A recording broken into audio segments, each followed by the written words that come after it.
Oh, welcome back to the Ocean Studio here as part of the Yow'el blog. I'm your host, CraigWinn. We are delighted to be able to sneak this one in. We've had some turbulent weather these last, better part of a week where it's been stormy. You can see the clouds in the background, and I'm sure, no doubt, can perceive that the palm fronds are being tossed to and fro, and the trade winds. It has been, blusterier than normal, and it's quite cold for us. The highs are in the low 80s and dips down into the mid 70s at night. So this is frigid weather for us here in the islands. But nonetheless, it was clear enough and calm enough for us to return. And I wanted to share this psalm. We're in the 8th of Mizmowr, or our lyrics to be sung of our King Dowd. And this begins with Yahweh's name. It begins Yahweh.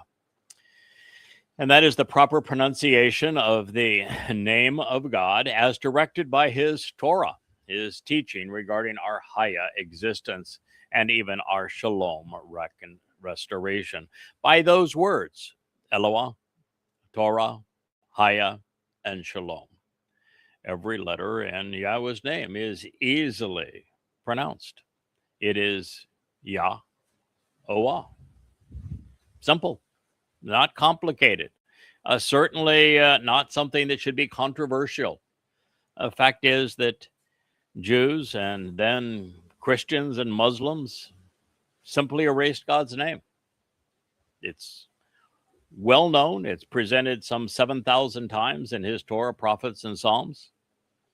He claims that he has but one name. I believe him. When he says, I have one name, that's the one name I want to always be known and remembered by, I think he's telling us the truth.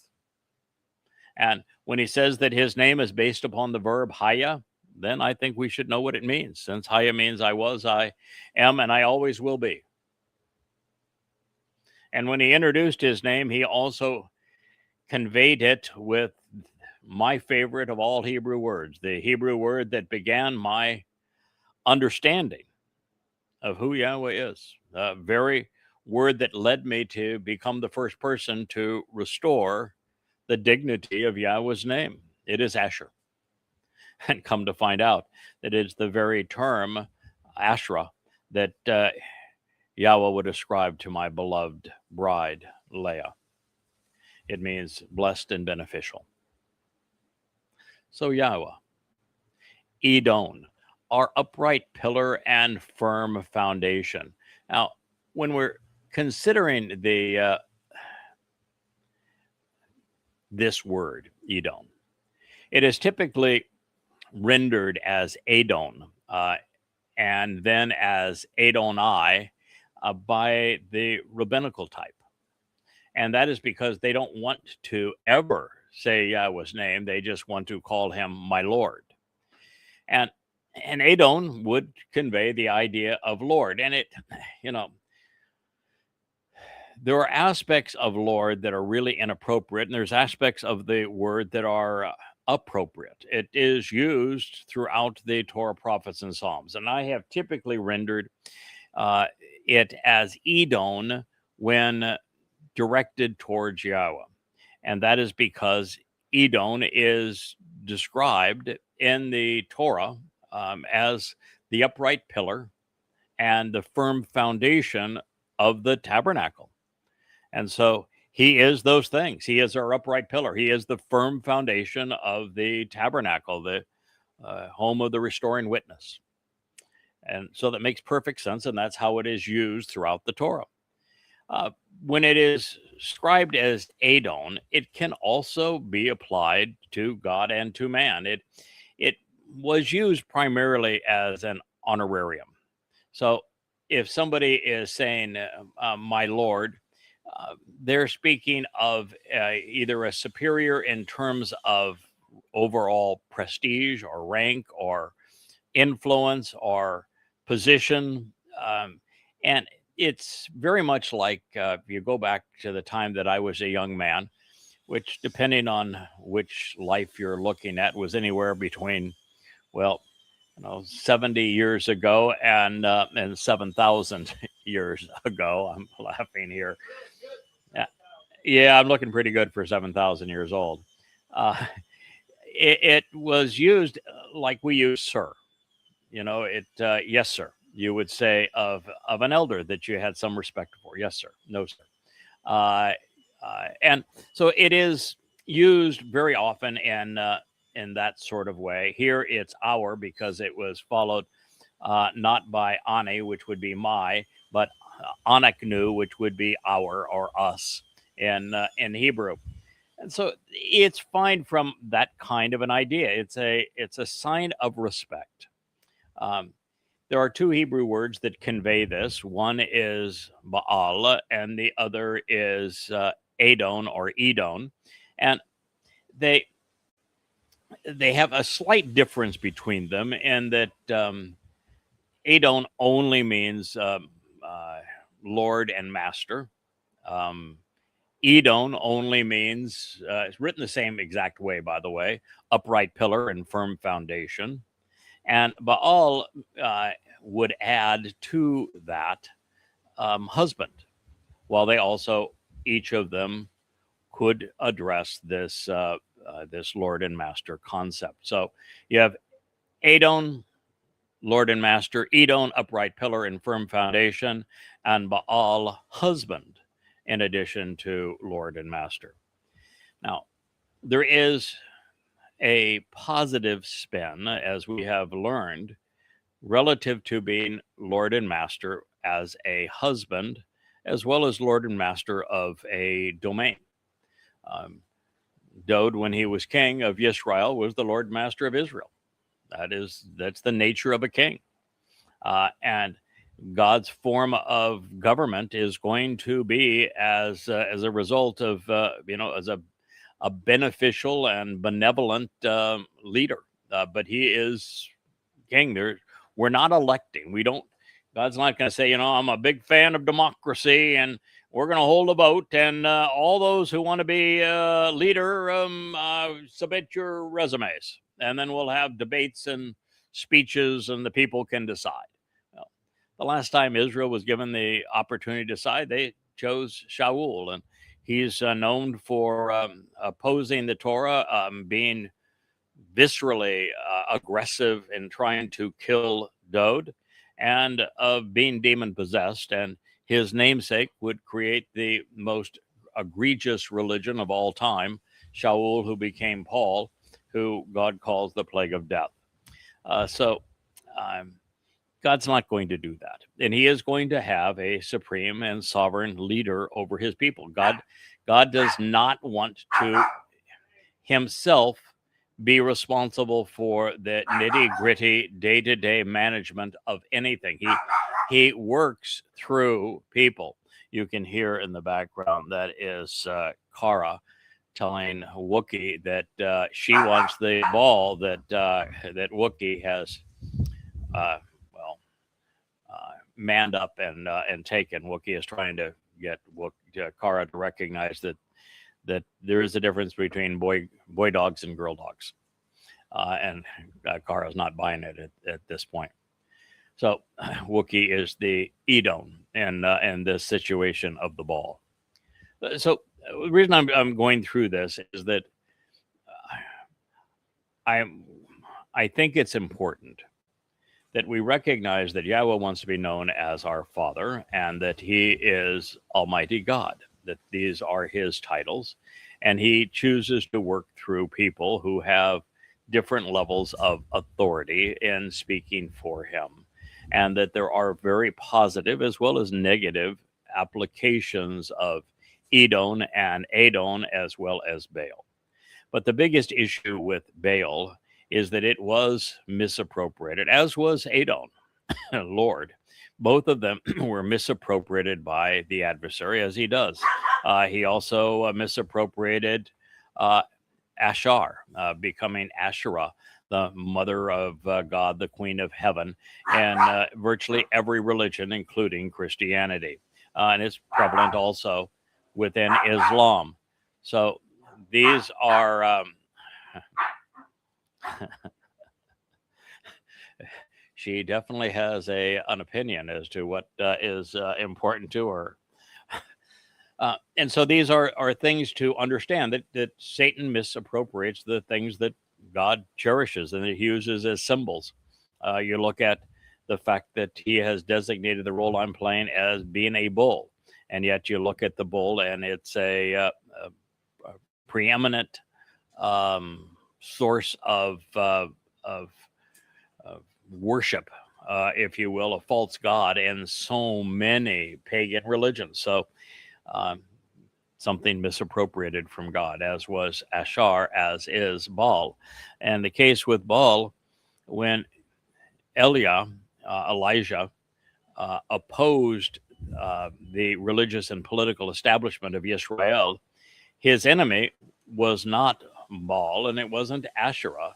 It was the religious pontificators on their behalf who were preaching on behalf of a false god and false religion. So just something to keep in mind as we come across Edom. We're always learning and we have to refine our understanding. So this is Yahweh, Edom, our upright pillar and our firm foundation. And then he asks a question, Ma. Ma is an interrogative in Hebrew, and it's considered a interrogative pronoun. And it encourages us to ponder the implications behind the who, what, why, where, when, and how characteristics associated with the persona or designation of God in this case and his people. So who is awesomely magnificent, Adir, powerful and majestic, superior. How superior, how magnificent, in what ways is your name? So we've been told Yahweh is God's name, that he is the foundation and the upright pillar of our lives, and that according to his beloved Son, his name is Adir, awesomely magnificent, powerful and majestic, superior and splendid, stately and sovereign, noble and beautiful, desirable and grand, suitable and powerful, recognizable and deserving our respect. So, why did rabbis erase it? Why won't they say it? Why doesn't it appear in their Talmud or in their Zohar? If the New Testament is from God, which it isn't, why isn't God's glorious name appear anywhere in it? If you don't know the answers to those questions, then you're a really lost soul. You are one of those beguiled by religion. And he says, he concludes this in the entirety of the material realm and in the land. So we're being told by Dowd, who wrote this psalm, that Yahweh, our upright pillar, the firm foundation, that he is saying in so many ways, the how, the where, the where, the why, the when, the what of your name is awesomely magnificent. Everything that we could ponder regarding your name, Yahweh, is desirable, beautiful, noble, deserving of respect, and is easily recognizable. And that is true in the entirety of the material realm. Mizmowr lyrics to sing Psalm 8:9. So this is not only the first step towards knowing who we are and why we are here, where we are going and how we're going to get from here to there. It is the only responsible, rational, and respectful approach to God. If you do not know his name, if you do not use his name, if you do not celebrate his Shem, then I can tell you for certain, you do not know him and he does not know you. If you are using another name for your God, you are being disrespectful. You're being annoying to the one true God, and you're wasting your soul. So thanks to Dowd, we continue to learn and grow in our relationship with Yahweh. to the enduring guide and everlasting director, based upon the Yetheth, the winepress. There is a Mizmowr, melody and lyrics by Dowd the Beloved. So what I'm doing now is, for your edification, I'm going to go through the entirety of the 8th Mashal as a review, because we started it probably some weeks ago. And it is from Dowd, who is the beloved. It is about the winepress. Now, the winepress is not just something that he thought he would throw in and say, well, you know, that's symbolic of something or other. And in his case, we know that before he wrote this Mizmowr, he had a problem with a little too much wine. That's what got him into trouble. But it's the winepress that also resolved that problem.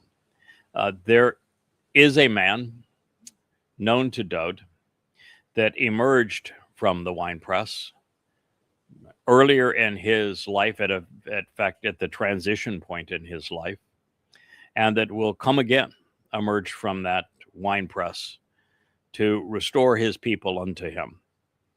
The winepress in this case speaks of Obed-Edom. Obed-Edom is the man who, when a individual tried to impose his influence over the movement and direction of the Ark of the Covenant, as it was being moved into Jerusalem for the first time, to set on the Temple Mount, now that Dowd had acquired it, and he had built the city of Dowd out of Jerusalem, that it was being pulled by a bull, because it's a bull, the symbolism of a bull, that's going to restore the Ark of the Covenant in its proper place prior to Dowd's return and anointing it on Yom Kippurim. And that was interrupted. And Dowd had a tizzy fit. He began what was a very sad episode in his life, where he felt that it was appropriate for him to lash out at God, to be angry at God. And he didn't like the fact that God killed the man who tried to interrupt the process of bringing the Ark of the Covenant into its proper place. And so Dowd just gave up and said, okay, I don't understand how we're going to get it from here to there, so we're just going to leave it where it is, and you can figure it out, God, because I don't appreciate you killing this man. And God says, all right, there we go. I'll have the Ark protected by Obed-Edom, the man from the winepress. And he will reveal all of the blessings of that Ark. He will keep it in his home. And then when it's time, he will make certain that it's properly moved to its correct position under the tent of the restoring witness on the Temple Mount. Just as Obed-Edom, as the man from Edom, the man from this winepress, will do the same thing according to Yeshayah, Isaiah, as he presents the man from Edom through whom many are saved, in the 63rd chapter of Yeshayah. And so this is what Dowd is speaking of at this point, of how Obed-Edom will become the man from Edom, and that many will be saved as a result of the one who comes out of the winepress. Yahweh, Edom, our upright pillar, our firm foundation. How awesomely magnificent, superior and sovereign, desirable and recognizable, dear, is your name. So if you think I'm starting at the end, since that's the passage I just read, understand that the first and the 8th statement of the 8th Mizmowr or psalm, it begins and ends the same way.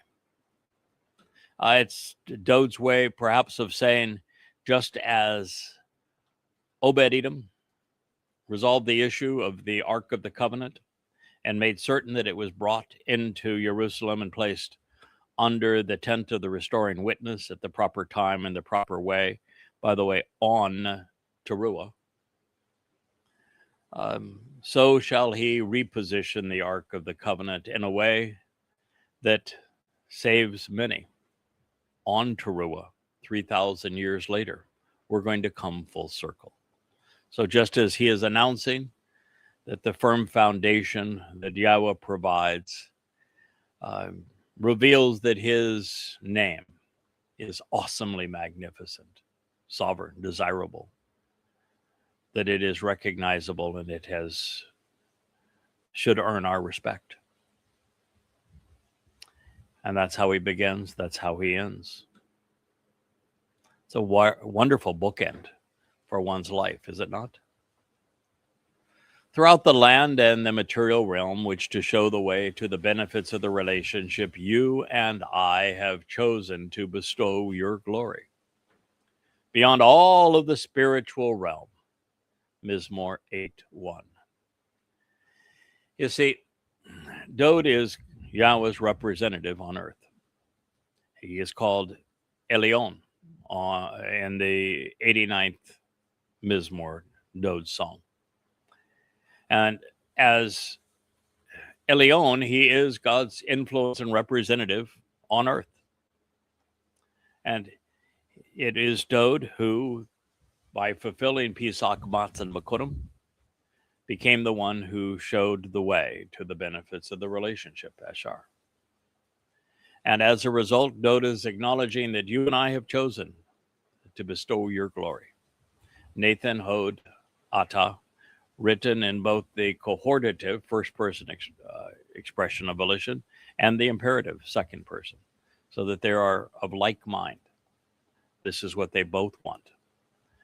And this is a marvelous recovery from what Dowd was headed to at this point and ultimately recovered. So you and I have chosen now to bestow your glory beyond the spiritual realm, so that it's known here on the earth. Mizmowr 8:1. Out of the mouths and oral expressions of children and infants, you have laid a foundation of power and strength, which can withstand anything.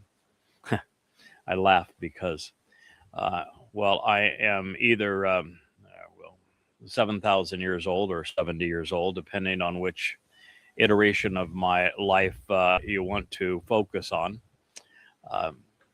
The fact is that Yahweh refers to me as young man. When we have a chat, I'm always, okay, young man. And so what he's officially saying is that he's Father and we are all his children. And that it's amazing what the children of God can accomplish. And that through his children, Yahweh has laid a foundation that is empowering, that is strengthening, it's emboldening, that can withstand anything, Oz. It is why one of the two support columns for the temple, the one on the left or the north side, suggesting that it would be representing Goyim, where the one on the right side, Yakin, represents the Yehudim, and Dowd being on the southern side of a temple facing east. And the one on the north side, the left-hand side, is Baos. Sometimes it's pronounced as Boaz, but Oz and Oz, it's the same verb in Hebrew. It means to empower and to strengthen. Ba means with. This name is introduced as Ruth's husband. He is the Baal of Ruth, who is the ultimate shepherdess, who announces to him that she's symbolic of the Amah, this productive mother. And she says, I am your productive mother, and I will deliver to you the Gaal, the kinsman redeemer, Dowd. And so all of this blends together to have an understanding of how the foundation of power and strength, which can withstand anything, Oz is also conveyed in Boaz and related to the story of Ruth and the very husband of the Amah, who we later learn is also Leah. It makes this prophetic, and it conveys all of those insights because it is Yahweh's intent to lay a foundation of power and strength which can withstand anything through his deployment of this man known as Boaz, known also as Ethan as Rocky, something we will discover and explore in great detail later on. And this is the man that has the most influence on restoring Dowd's relationship with Yahweh. So this is an order to put a stop to the adversary who is trying to control, constrain, and diminish you in this hostile force which brings trouble by being antagonistic to you, as well as to hold the guilty accountable by punishing the perpetrator. 8:2. Dowd would fight many demons. He began life by fighting the chosen king of Israel, Shaul, who tried to kill him. He would then fight many of Israel's adversaries, fighting defensive battles to protect his people. But the greatest demon that Dowd had to confront was himself. He lost his way. He fell precipitously. And it's well known what he did and the various mistakes he made along the way. And for most people who are not thoughtful in their understanding of the Hebrew text, they would say that Dowd disqualified himself as the Son of God, as the Messiah, as the returning King, and certainly as our Savior and as the sacrificial lamb of Passover. But that's only because they would render the Hebrew words like tamim incorrectly as perfect, as opposed to correctly as completing the job, getting it done, having the tenacity to take the mission all the way to the finish line, fulfilling your responsibility. And under those bases, then Dowd was accountable. And so this is a realization that, there were all sorts of adversarial things swirling in and around Dowd that had to be controlled, they had to be diminished, they had to be constrained, and that this man named and considered Oz, whether it's Boaz or simply the fact that the bull is powerful and strong. That's how Dowd's demons were resolved. Then he says, truly, when I look at your heavens, the universe and the spiritual realm, and the accomplishments of your fingers, the moon and the stars, which to reveal the benefits of the relationship you have fashioned and formed, what is enowsh, mortal man by comparison? Well, the fact is that Dowd by this time had become aware that there were two luminaries, both great from God's perspective, and that they would shine most brightly in fulfilling and announcing the fulfillment of the Mow'edim. They were signs of the Mow'edim, which are the restoring witnesses to the eternal testimony. They began in the spring with Pesach, Matzah, and Bakorim, which were fulfilled by this man, Dowd. in year 4000 Yah in 33 CE, just as the fourth day of creation details.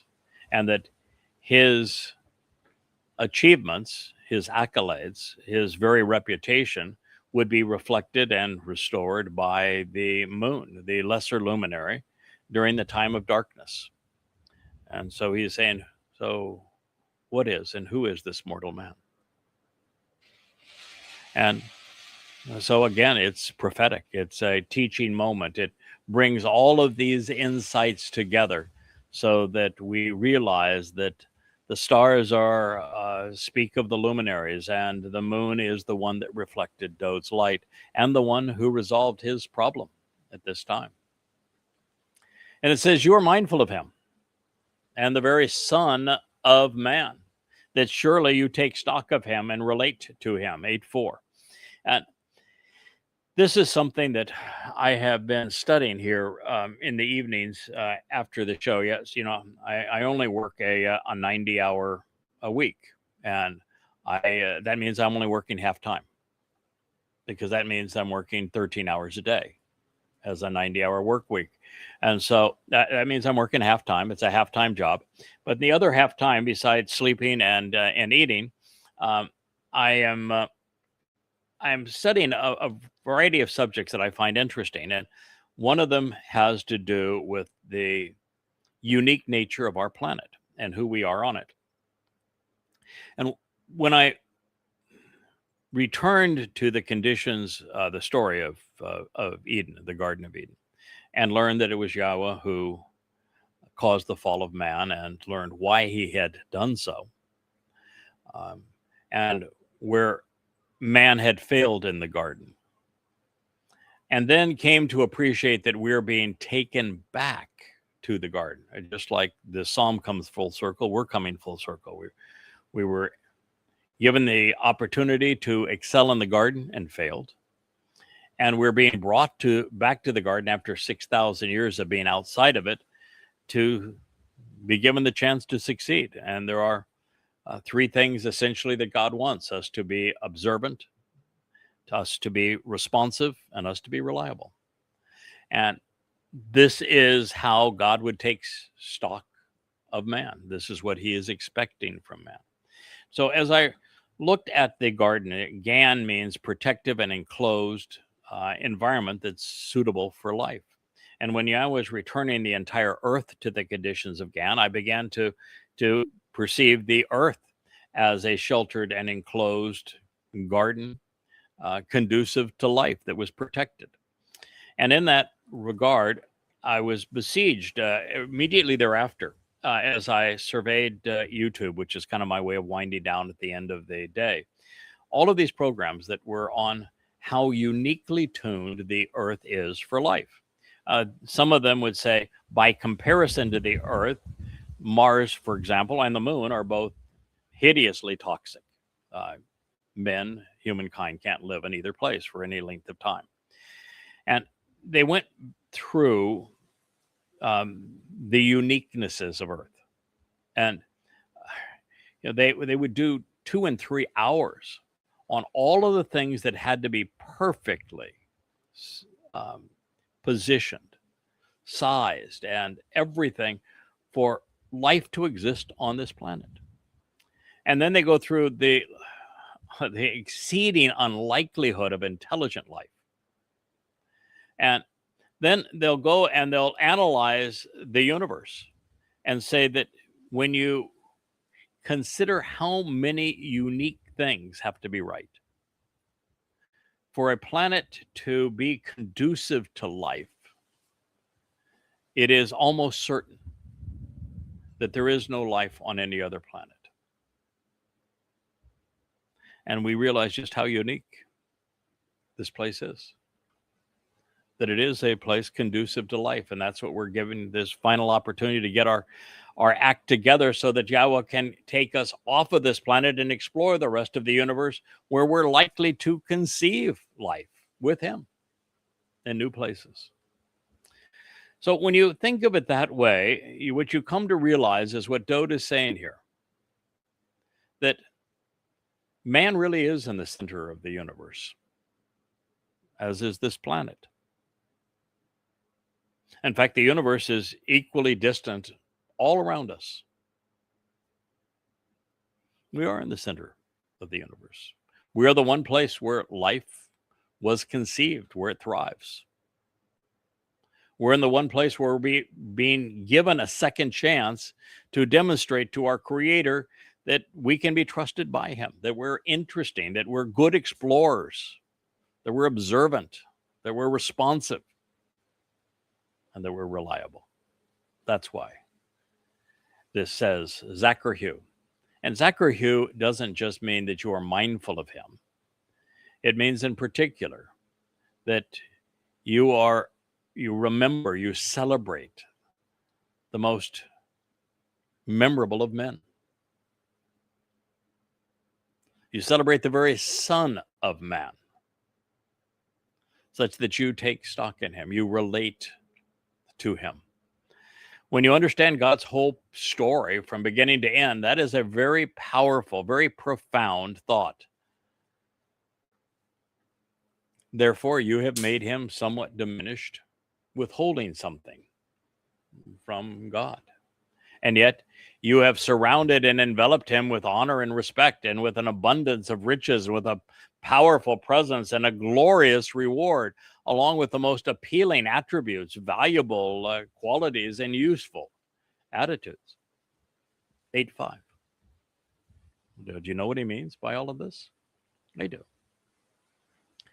God is 7-dimensional. The universe He conceived is 6 dimensions.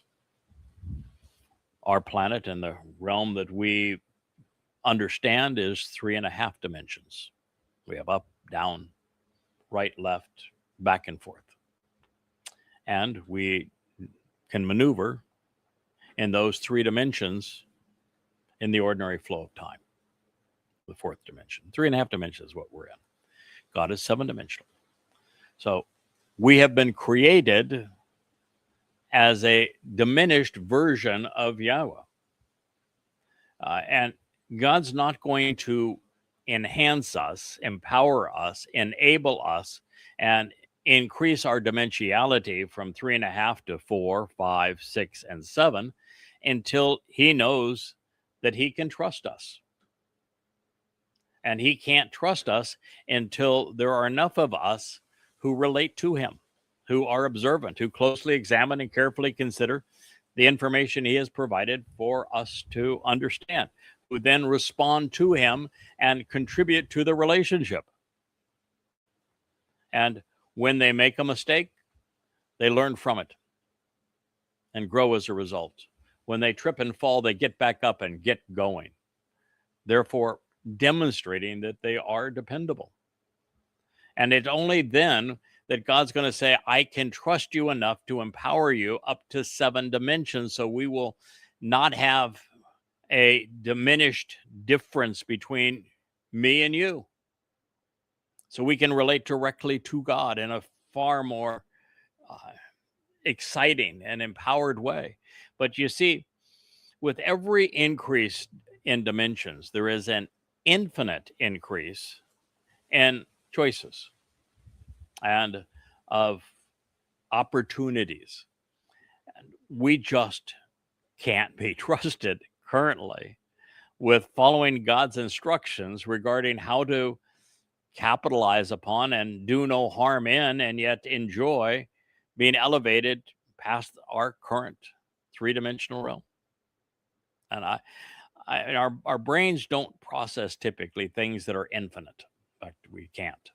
But I just want you to have some appreciation for the fact that with each increase in dimensionality, for example, in time, time exists as a photon of light, and therefore all time can exist simultaneously. You can witness the past, you can witness the future, and you can travel throughout this universe great distances in no time. So it's a marvelous kind of thing. And light energy is E equals mc squared. It's the square of the speed of light times matter that is equivalent to energy. So we're being empowered. God is enabling us, enriching us, so that we're more like him through this process. So we are going to be surrounded ultimately by honor and respect, with an abundance of riches, with a powerful presence, a glorious reward when our physical bodies are transformed and the carrier of our soul becomes radiant energy and light as opposed to this physical being. And the combination of our soul that has unique attributes and qualities and attitudes, and our nesama that is the carrier of our rational thought, that all of this gives humanity this most appealing possibility of valuable qualities and useful attitudes and aptitudes. Pretty heady stuff so far, isn't it? This is revelation for graduate school level, if you will. So you have provided him, speaking of humankind, with proverbs, with mashal, and allowed him to exercise his free will, sharing these memorable messages, particularly about leadership. I pause here because I have discovered over these past few days who actually wrote the mashal, what their purpose is, what they're about, but actually who authored them. And so this message now rings far more powerfully, particularly as it comes from Dowd. Because in the other studio, we're examining Dowd's lowest possible moment. And we know that he recovered from that. We know from the final word picture, the final mashal, that he had a visit from the Amah, the productive mother, who is Asherah, the most beneficial and blessed of all women. And that he sobered up as a result of that, but that there was another visit. And the evidence of that visit turns out to be the most glorious of all songs, the 89th Mizmowr. And that's what was delivered to Dowd by the one who is credited for writing 30 of the 31 mashal.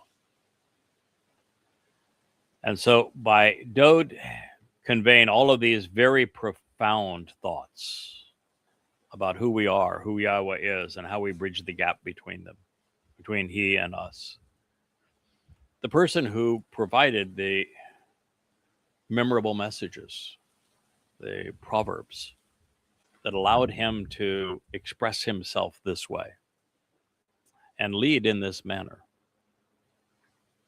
is the very person who co-authored the 89th Mizmowr with Yahowah and delivered it to Dowd. So in these words, if I had read this a week ago, I wouldn't have seen that. Reading it now, I know. And we'll get to a point where you're going to know what I know as we continue to progress with all of this. And so this means you have provided him with proverbs and allowed him to exercise his free will, by sharing these memorable messages with him, by revealing the mashal to him, all accompanied by the accomplishments of your hands. In other words, it was the hand of God that provided the mashal to Dowd to teach him what he had missed, so that he could become the man we know him to be. And it says, you have placed everything under his feet, so that he might stand. His stance might be righteous. Mizmowr 8:6. You read these things and you realize just how far we have come. I'm sharing this with you as the first volume of Coming Home. Here it is in its new look, and in this, you can see I'm going through the Mizmowr and sharing them with you. The 10th chapter of Volume 1 is where I present the 89th Mizmowr, Dowd's song, for the first time. And I have recapped every other time that I've referenced it throughout the Yada Yahowah series, which is very frequently. And my friends, we're going to return to it, particularly after we come to know who co-authored it with Yahweh and what the purpose of it actually is. But as I shared it here, I didn't know 6 years ago when I wrote this for the first time. 6 years ago, I didn't know 1% of what I know now.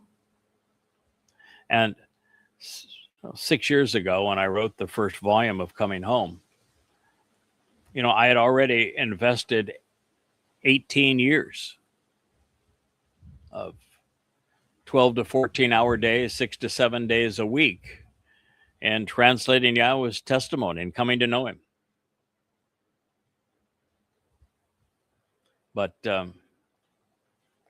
we have become the result of what God wants most of all from us, to be observant. The more we observe his message and contemplate what he has shared with us, the more we know. The more we know and make connections, thoughtful, rational deductions, the more we understand. And knowledge and understanding are foundational in the sense that when you have a little, you can make the next step, but it's going to be a baby step. We know enough in kindergarten to to wash our hands before snack.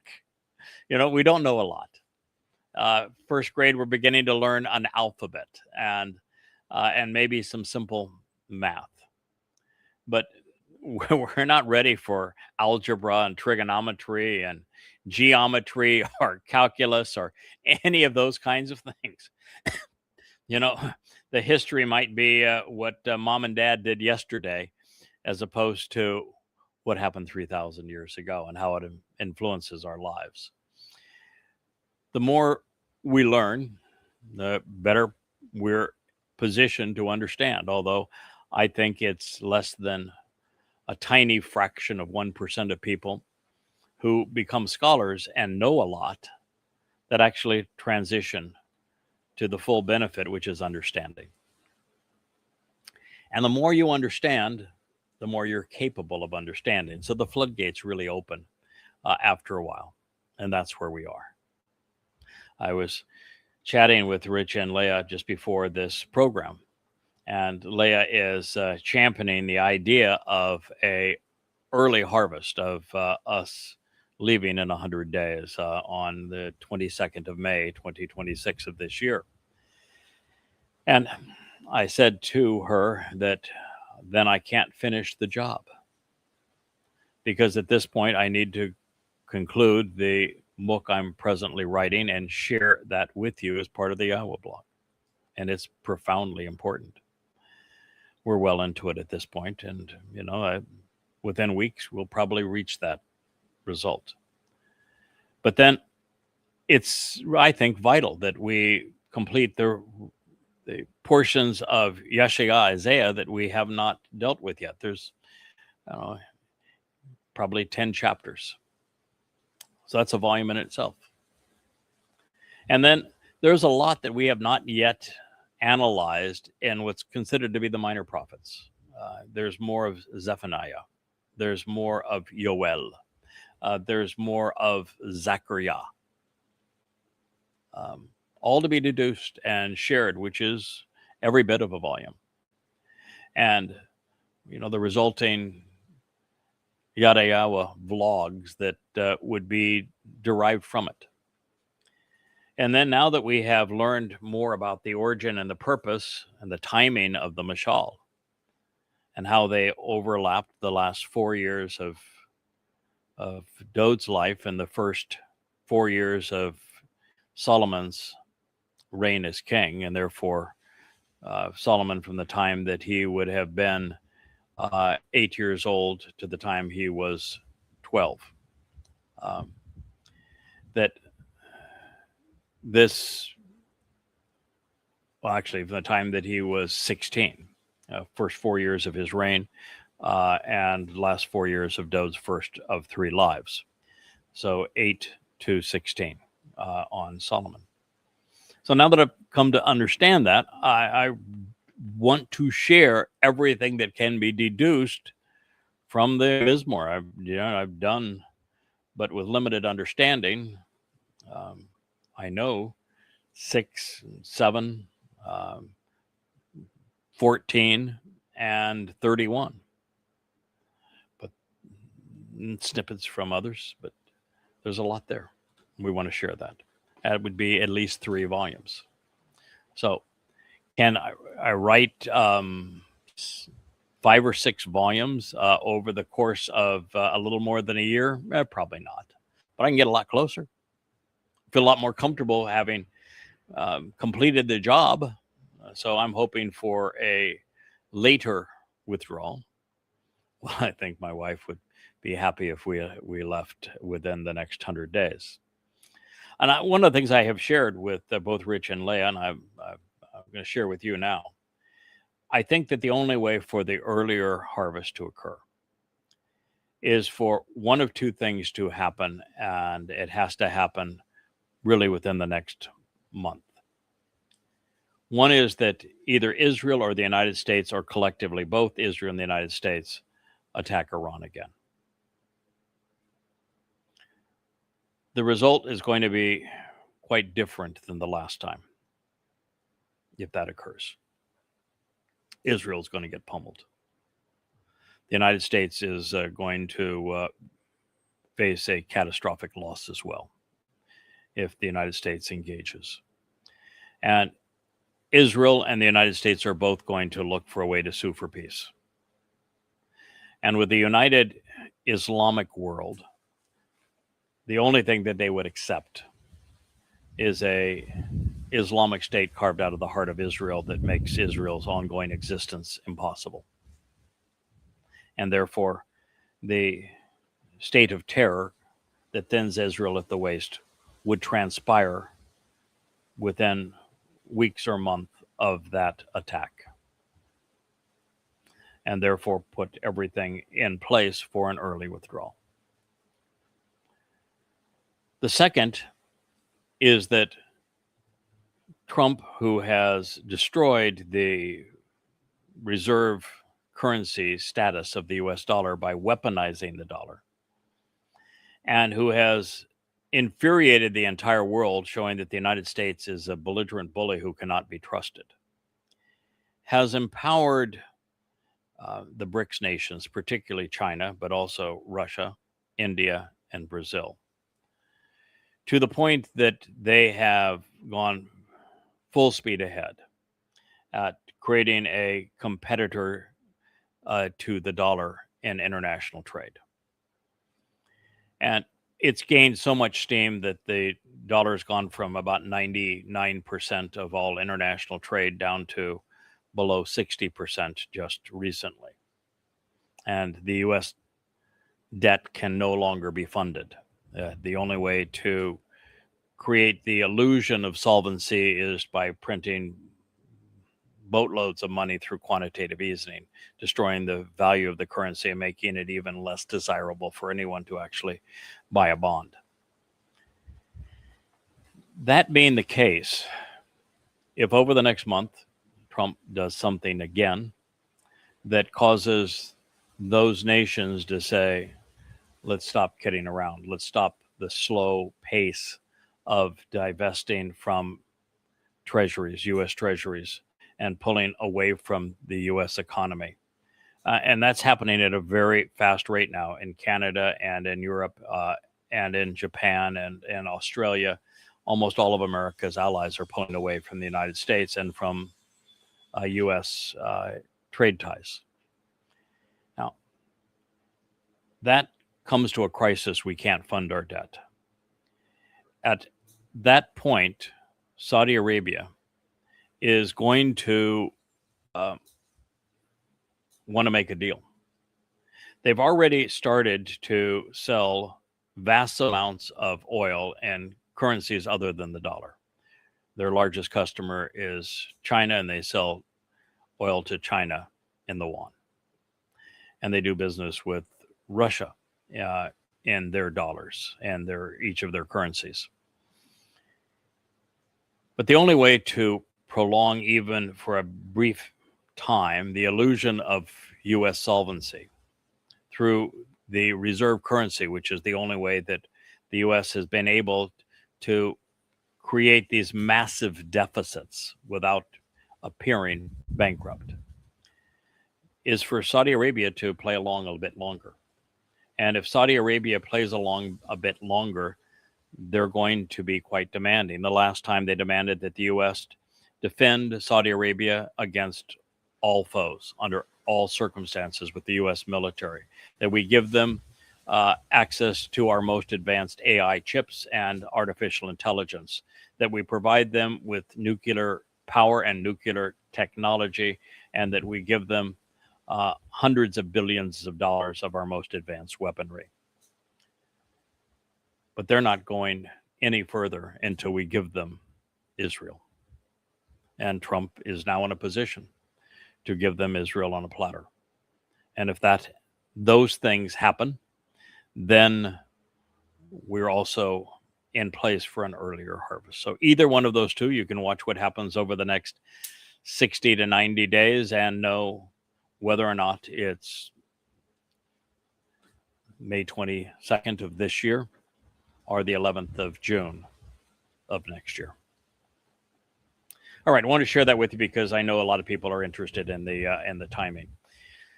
So this goes on to say, flocks of sheep and thousands of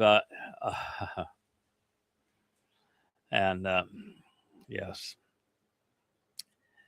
an intelligent bull. Aleph speaks of intelligence.